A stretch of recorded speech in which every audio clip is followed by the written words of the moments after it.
আজকে যে গল্পটা এখন আমি বলবো এটা কাউকে ছোট করা নয়। এই গল্পটা পুরোটাই কাল্পনিক। আসলে আমরা নানান গল্পের মাধ্যমেও অনেক কিছু শিক্ষা পেয়ে থাকি। সবাই যে খারাপ হয় তা নয়, অনেকে খুব ভালোই হয়। আজকের গল্প হচ্ছে একটা মা এবং তার ছেলে। মা তার ছেলেকে বলছে, বাবা আমি ছাদে যাব জামা কাপড় মেলতে, ভারী বালতিটা একটু তুলে দিবি? সঙ্গে সঙ্গে ছেলে বলছে, দূর, যখনই আমায় দেখতে পাও তখনই শুধু কাজ করাও। আমার এত কাজ করতে কিন্তু ভালো লাগে না।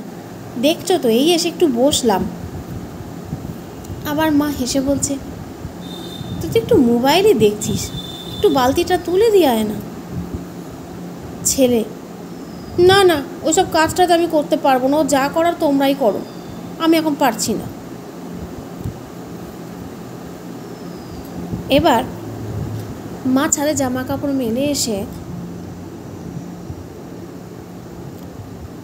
সন্ধ্যের টাইমে ছেলে একটু ছাদে গিয়ে বসেছে। এমনি ছাদে বসে আছে, হাওয়া খাচ্ছে, আকাশ দেখছে, ফোন দেখছে। হঠাৎ মায়ের ফোন। হ্যাঁ বলো, আবার কি হলো? মা, বাবা বড্ড একা লাগছে, একটু নিচে এসে বসবি? ছেলে, আচ্ছা ঠিক আছে, কিন্তু আগে বলে দিচ্ছি, আমাকে গিয়ে কিন্তু কিছু করাটা টরাতে পারবে না, আমি এখন কিছু করতে পারবো না। ঠিক আছে বাবা, তুই একটু আয়। ছেলে এসে নিচে বসেছে, ড্রয়িং রুমে বসে আছে। মা রান্নাঘরে রান্না করছে। ছেলেকে বলছে, বাবা দেখ না, কল থেকে জল পড়ছে না, একটু বাইরের কল থেকে এক বালতি জল ভরে দিবি? ছেলে, দেখলে তো, আমি বারবার বলেছিলাম না, এই জন্যই আমি এখানে এসে বসি না। আমি এখানে এসে বসলেই তোমার নানান কাজের কথা মনে পড়ে যায়। এসব মেয়েদের কাজ, আমাকে এসব কাজ টাজ বলেছি বলবে না। তখন মার কোনো কথা না বলে নিজেই বালতি নিয়ে জল আনতে চলে যায়। এইভাবে 20 মিনিট কেটে গেছে।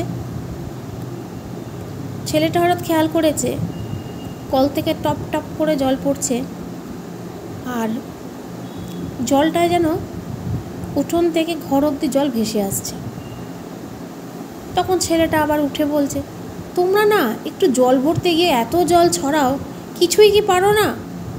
কথা বলতে বলতে রান্নাঘরে গিয়ে উঁকি মেরে দেখছে, কই মা তো ওখানে নেই। আবার ছেলেটা বেরিয়ে গেছে। বাইরে উঠোনে গিয়ে দেখছে বালতিটা একদিকে পড়ে আছে, আর মাও পড়ে আছে, এবং মায়ের মাথার দিয়ে রক্ত বেরিয়ে যাচ্ছে। তখন দৌড়ে গিয়ে ছেলেটা বলছে, মা তোমার কি হয়েছে? তুই পড়ে গেলে কি করে? কিন্তু মায়ের কোনো সাড়া শব্দ নেই। তৎক্ষণাৎ কী করবে না ভেবে পেয়ে কোনো রকম কোলে করে তুলে নিয়ে সামনেই একটা হাসপাতালে মাকে নিয়ে যায়। হাসপাতালে নিয়ে যাওয়ার সঙ্গে সঙ্গেই ডক্টররা ওনাকে ওটিতে ঢুকিয়ে দেন। তখন ছেলেটা অনেক কিছু ভাবতে থাকে। আচ্ছা, মা যে একটু জল এনে দিতে বলেছিল, আমি তো জলটা এনে দিতে পারতাম। অনেক কিছু ভাবছে। তখন একজন নার্স এসে বলে, এই জিনিসগুলো একটু আনতে হবে। তখন ছেলেটা নার্সের হাত ধরে বলে, আমার মা ভালো হয়ে যাবে তো? তখন নার্স বলে, এখন কিছু বলা যাচ্ছে না। তখন ছেলেটা খুব কাঁদতে থাকে। ডাক্তাররা আসেন, বলে, ডাক্তার আঙ্কেল, আমার মা ঠিক হয়ে যাবে তো? তখন ডাক্তার এসে পিঠ চাপড়ে বলে, বাবা তুমি আনতে অনেক দেরি করে ফেলেছ। গত সপ্তাহে তোমার মাকে আমি বলেছিলাম